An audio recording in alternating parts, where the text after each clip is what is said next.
தலைப்புச் செய்திகளை பார்க்கலாம். தமிழக சட்டப்பேரவையில் நீட் தேர்வு விலக்கு விவகாரத்தை எழுப்பி அதிமுக எம்எல்ஏக்கள் அமளி. காங்கிரஸ் உடனான மத்திய கூட்டணி ஆட்சியின் போது நீட் தேர்வுக்கு பிள்ளையார் சுழி போட்டதே திமுக தான் என எடப்பாடி பழனிசாமி குற்றச்சாட்டு.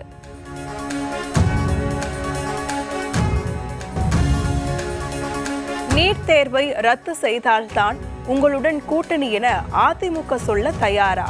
எதிர்க்கட்சித் தலைவர் எடப்பாடி பழனிசாமிக்கு முதலமைச்சர் மு.க.ஸ்டாலின் கேள்வி. தமிழ்நாடு தகவல் தொழில்நுட்பத்துறைக்கு நிதியும் இல்லை, அதிகாரமும் இல்லை. துறை அமைச்சராக பதவி வகிக்கும் பிடிஆர் பழனிவேல் தியாகராஜன் சட்டமன்றத்தில் வருத்தம்.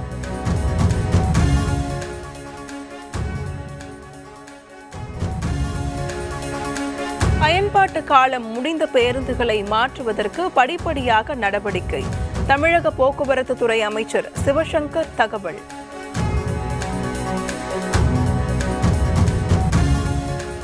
அமலாக்கத்துறையால் கைது செய்யப்பட்ட ஜாஃபர் சாதிக், முகமது சலீம் இருவருக்கும் நிபந்தனை ஜாமீன். டெல்லி துணை முதல்வராக இருந்த மணிஷ் சிசோடியா வழக்கை சுட்டிக்காட்டி ஜாமீன் வழங்கியது சென்னை உயர்நீதிமன்றம். மதுரையில் நள்ளிரவில் வீட்டின் முன்பாக நின்று கொண்டிருந்த இளைஞர் சரமாரியாக வெட்டி படுகொலை.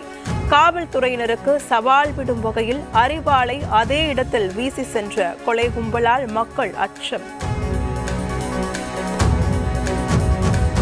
திருவள்ளூர் மாவட்டம் ஊத்துக்கோட்டை அருகே தடை செய்யப்பட்ட 30 கிலோ குட்கா போதைப் பொருட்கள் பறிமுதல்.